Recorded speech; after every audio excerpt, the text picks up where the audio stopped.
पक्ष रखें। माननीय उपाध्यक्ष महोदय, मैं आज सदन में राजस्व एवं भूमि सुधार विभाग, खान एवं भूतत्व विभाग, नगर विकास एवं आवास विभाग, कला एवं संस्कृति विभाग, खेल विभाग तथा पिछड़ा वर्ग एवं अति पिछड़ा वर्ग विभाग के बजट का समर्थन करने के लिए खड़ा हूं।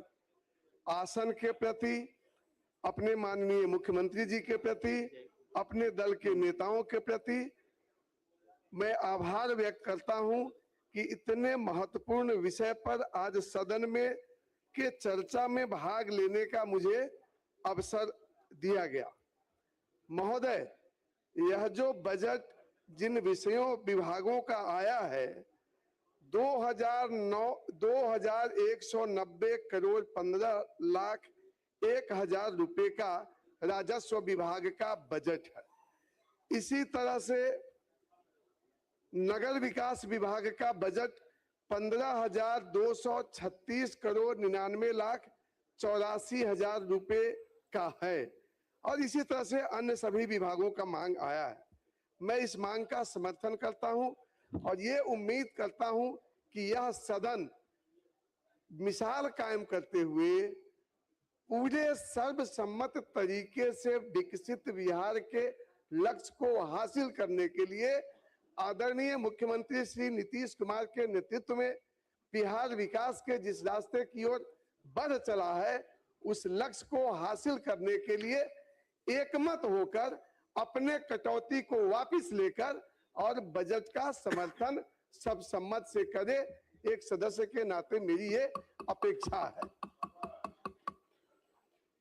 महोदय, भूमि हमारी जननी है जो हमें भोजन के लिए अन्न, पीने के लिए पानी, रहने के लिए घर बनाने का स्थान देती है और भूखंड न हो तो इंसान का अस्तित्व ही नहीं रहेगा।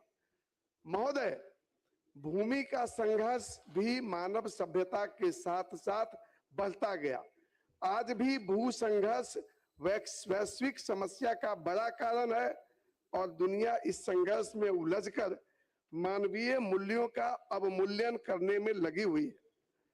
बावजूद इसके भारत अपने गुट निरपेक्ष नीति पर चलते हुए तथा आदरणीय प्रधानमंत्री श्री नरेंद्र मोदी जी के वसुधैव कुटुंबकम तथा महान चिंतक पंडित दीनदयाल उपाध्याय जी के अंत्योदय की परिकल्पना को साकार करने की नीतियों पर चलते हुए माननीय मुख्यमंत्री श्री नीतीश कुमार जी के नेतृत्व की सरकार, जिसके राजस्व मंत्री सह उप मुख्यमंत्री श्री विजय कुमार सिन्हा जी के सफल नेतृत्व एवं परिणाम मूलक प्रयास का परिणाम है कि राज्य में डिजिटलाइज्ड पंजियों में कतिपय त्रुटियों जैसे रैयतों के नाम में कहीं अशुद्धियां हो गई, कहीं खाता में हो गया, खिसरा रकबा लगान आदि में त्रुटियां हुई।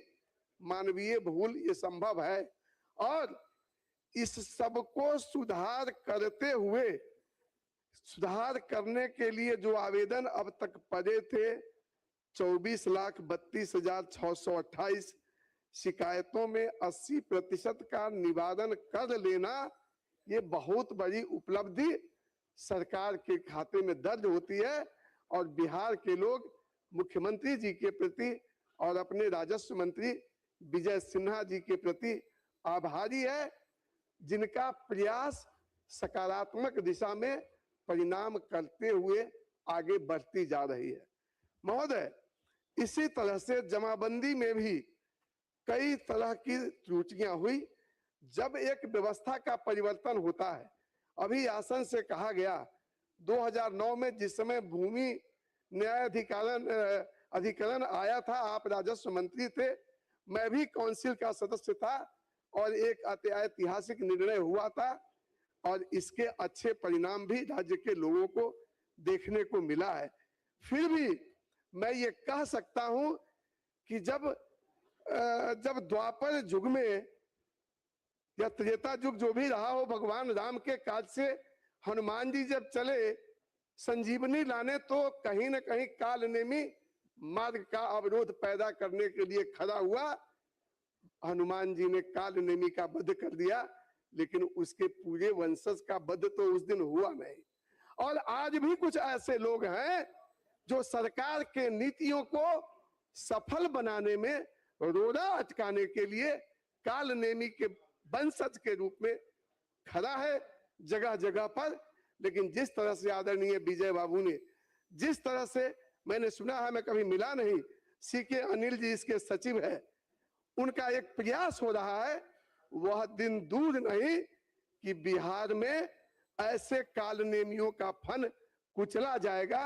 चूंकि भूमि इतना महत्वपूर्ण विषय है महोदय, यह भूखंड इतना महत्वपूर्ण है कि कुछ लोग बड़े राजनीतिक और राज सत्ता को प्राप्त करने के बाद भी गरीब लोगों के भूखंड को नौकरी के बदले अपने नाम कराने का लोभ त्याग ही नहीं देते, चाहे भले सरकार और न्यायालय इसके लिए उनको बार बार दंडित करे।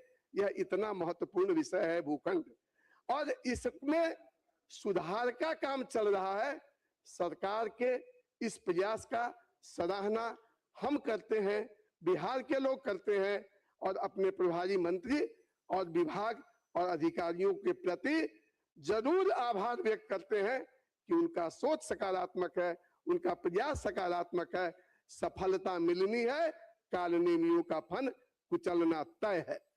मैं जरूर ये चाहूंगा कि ऐसे लोगों को चिन्हित कर जो 2-4% बचे हुए हैं सरकारी तंत्र में,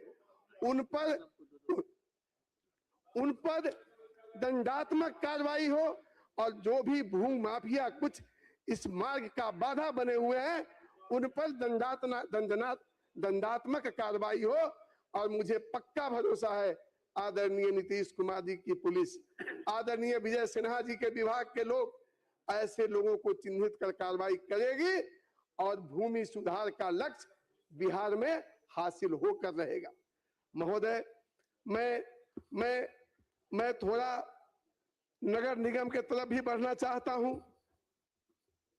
देश का शहरीकरण का जो औसत है वह 35% है।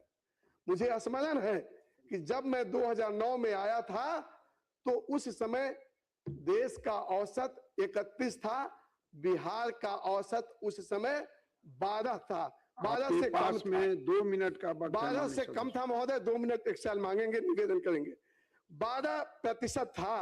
लेकिन आज नगर विकास विभाग ने भी माननीय मुख्यमंत्री के दिशा निर्देशन में जो भी हमारे नगर विकास मंत्री काम कर रहे हैं, उनके प्रयास से हम अगर देश का औसत 35% हुआ है तो बिहार भी 11% से बढ़कर 15.5% पर गया है। यह उपलब्धि आदरणीय नीतीश कुमार जी के नेतृत्व की सरकार को जाता है। लेकिन आज भी हमें राष्ट्रीय औसत को प्राप्त करने के लिए, अपने इस लक्ष्य को प्राप्त करने के लिए तेजी से न सिर्फ शहरीकरण को बढ़ावा देना चाहिए, परंतु जो नागरिक सुविधाएं दी जा रही है वह कम नहीं है, पर्याप्त है। परंतु इसमें भी कुछ काल नेमी के वंशज पैदा खड़ा होकर इस अभियान में कहीं न कहीं बाधा पैदा कर रहे हैं, उत्पन्न करने का प्रयास कर रहे हैं। ऐसे लोगों पर नगर विकास विभाग के अधिकारी और माननीय मंत्री अपना आसन ग्रहण करें, कार्रवाई करें। किस उम्मीद के साथ मैं ये कहना चाहता हूं महोदय, एक बात, खान और भूतत्व विभाग जहां एक तरफ राजनीतिक संरक्षण प्राप्त लोगों का अय्यासी और धनोपार्जन का अड्डा बना था, नीतीश कुमार जी की सरकार ऐसे जितने खनन में माफिया पैदा हुए हैं उनके फन को कुचलकर उस पैसे को राजकोष में जमा कराकर और बिहार के विकास का काम कर रही है। इस सरकार को सलाम, इसके नेता को सलाम, माननीय मुख्यमंत्री को सलाम। और इन्हीं शब्दों के साथ मैं सभी मांग का समर्थन करते हुए सबसे निवेदन करता हूं कि हम गैरतमंद नागरिक हैं, इस सदन में अब आप बैठकर अपना आसन बिहार के ग्रहण विकास करें, के माननीय संकल्प सदस्य। को पूरा करने के लिए माननीय सर्वसम्मत सदस्य से श्री अजय बजट का कुमार। समर्थन करें। धन्यवाद। आपके पास में 8 मिनट का वक्त है। बैठे बैठे